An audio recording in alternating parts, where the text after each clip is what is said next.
Bonjour, je m'appelle Lo, je suis artiste peintre de marine.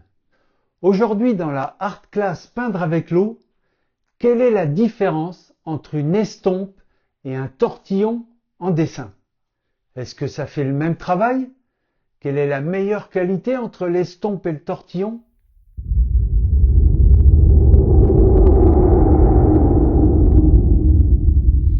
Tout d'abord, il faut savoir qu'il y a plusieurs tailles dans les estompes et les tortillons. Pour les différencier physiquement du premier coup d'œil, on remarque que l'estompe a deux bouts taillés en pointe. Le tortillon n'en a qu'un seul. L'autre extrémité est le papier refermé dans le tube du tortillon.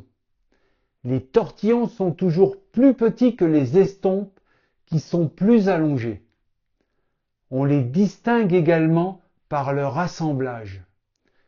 L'estompe est plus finement assemblée avec son papier poreux fin dans lequel on peut retrouver du coton ou du feutre compacté. Le tortillon est simplement du papier collé, enroulé sur lui-même, généralement du papier journal ou du papier buvard. À sa pointe, on voit d'ailleurs les bords du papier tortillonné, alors que pour l'estompe, on ne distingue aucun bord de papier. Le tortillon est plus fragile que l'estompe, parce qu'il se déforme plus facilement, du fait que son corps est creux, contrairement à l'estompe.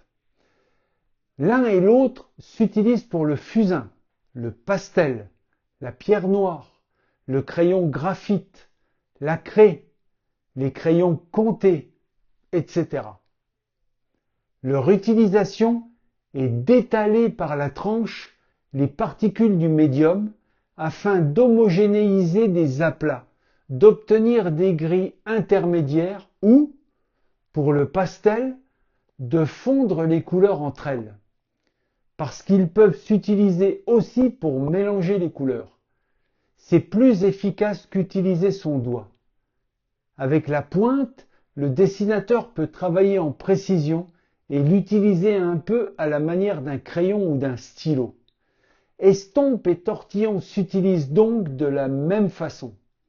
L'estompe est peut-être plus douce et plus durable que le tortillon, mais les deux s'utilisent pour créer des fondus, des textures, des ombres portées diffuses, des brumes, des mélanges, etc.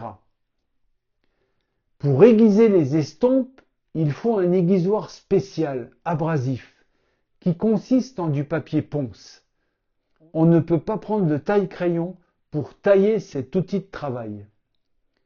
Même chose pour le tortillon, mais le tortillon va s'effriter plus facilement que l'estompe, avec l'aiguisoir abrasif. Certains vont simplement dérouler une couche de papier du tortillon pour le rendre à nouveau propre. Le fait d'enlever une couche de papier peut produire des textures, ce que l'estompe ne fera pas.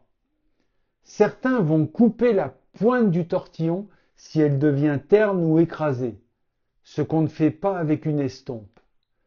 Le choix de l'un ou l'autre comme outil de travail dépend vraiment de votre utilisation. Merci de me suivre et bonne peinture.